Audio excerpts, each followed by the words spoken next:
M کے ultra Montreal Canada کا مشہور شہر ہے۔ اس کے وسط میں ایک پارک ہے۔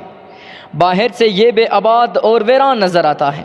یہ اگرچہ عوامی پارک ہے لیکن اس کے دروازے عوام پر بند ہیں۔ حیرت انگیز طور پر اس کے گرد باڑ لگا کر اسے غیر ضروری افراد کا داخلہ روکنے کے لیے بالکل بند کر دیا گیا ہے۔ اس پارک کے اندر قدیم طرز کی ایک عمارت ہے۔ باڑ اور درختوں میں گری ہونے کی بنا پر یہ دور سے اچھی طرح نظر بھی نہیں آتی۔ کوئی جان کر دیکھ بھی لے تو اس بوسیدہ اور اجاڑ عمارت پر توجہ نہیں دیتا۔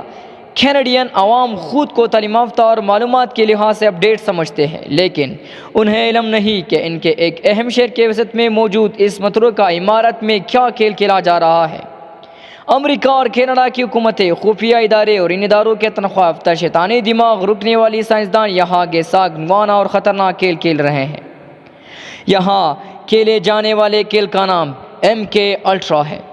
عام طور پر کوئی کھیل کھلاڑی آپس میں کھیلتے ہیں، لیکن یہ کھیل سادہ لوگ اجنبیوں کے ساتھ کھیلا جاتا ہے۔ عام طور پر کسی کھیل کو کوچ، مینیجر اور ریفری کھلواتے ہیں، لیکن یہ کھیل ایسا ہے جس کی نگرانی تھنک ٹینک سائنسدان اور یہودی سرمایہ دار کرتے ہیں۔ رینٹ کارپوریشن جیسا بدنام زمانہ تنک ٹینک اس کھیل کا نگران، ایون کیمرون جیسے ذہنی یہودی سائنسدان اس کے کوچ، اور راک فیلر جیسا یہودی سرمایہ دار اس کا اسپانسر ہے۔ ایم کے سے مراد مائنڈ کنٹرول ہے۔ ایم مائنڈ کے لیے اور کے کنٹرول کے لیے ہے۔ مؤخر ذکر لفظ کے ہجے جرمن طرز پر کیے گئے ہیں۔ کھیل کے نام اور کام میں مناسبت آپ کے لیے نامانوس نہیں ہونی چاہیے۔ جیسا کہ نام سے ظاہر ہے، اس کھیل میں لوگوں کے ذہنوں سے کھیلا جاتا ہے۔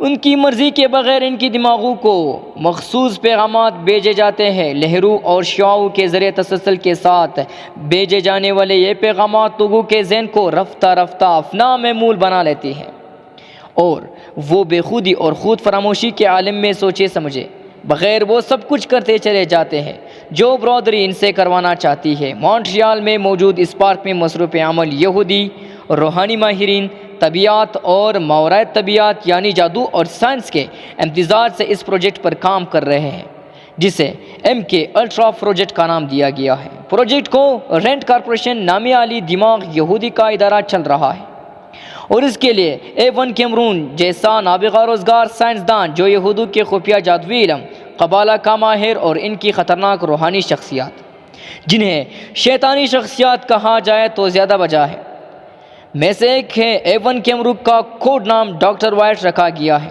کوڈ نام کی ضرورت واضح کر رہی ہے کہ اس پروجیکٹ کے پیچھے CIA کے ماہرین بھی اپنا تجربہ اور مہارت لیے کامیابی انتظار میں کھڑے ہیں۔ CIA کے سابقہ ڈائریکٹر ایبن ڈیولز اس پارک کے چکر تسلسل سے لگاتے رہے ہیں۔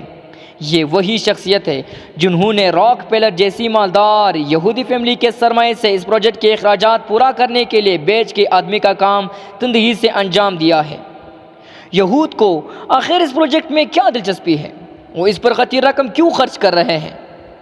اس طرف سے جانے سے پہلے بہتر ہوگا ہم سمجھ لیں کہ اس پروجیکٹ میں کسی قسم کی ٹیکنالوجی استعمال ہو رہی ہے۔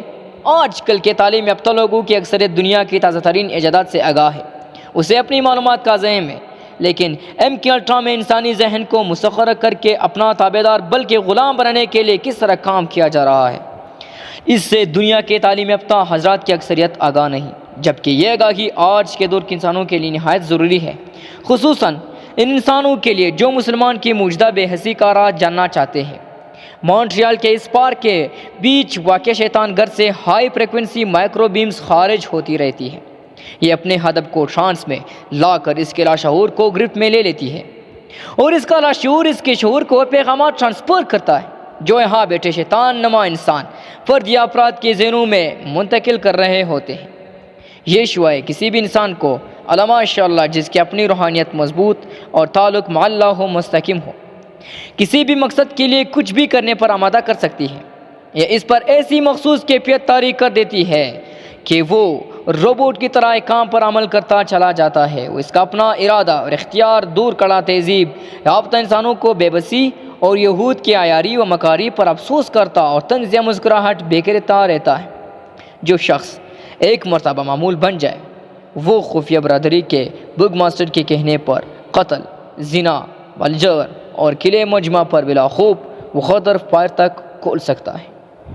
دنیا میں بہت سے حادثات ہیں دوستو جنہیں اتفاقیہ سمجھ کر نظر انداز کر دیا گیا ہے یا نظر انداز کر دیا جاتا ہے، لیکن بغور دیکھا جائے تو وہ اچانک رونما نہیں ہوتے، بلکہ ان کے پیچھے انتہائی محتاط اور سائنٹیفک قسم کی منصوبہ بندی پوشیدہ ہوتی ہے، جو واقعے کی ابتدا سے اس کے وقوع پذیر ہونے تک اور وقوع پذیر ہو جانے کے بعد اس کے واقع و نتائج کو ملحوظ رکھ کر انتہائی باریک بینی اور عمل در عمل کے متبادل اصول پر کی جاتی ہے۔ بے جانا ہوگا اگر ہم یہاں اس کی ایک دو مثالیں ذکر کر دیں تو ایک جان ایف کینیڈی وہ کیتھولک امریکی صدر تھا جو فری مسن تھا، اس سبب برادری اسے ناپسند کرتی تھی۔ جان ایف کینیڈی کا قتل MK الٹرا کی عمدہ مثال ہے۔ اس کے قاتل کو بعد ازاں قتل کر دیا گیا تھا تاکہ انکوائری رک جائے اور فائل بند کر دی جائے۔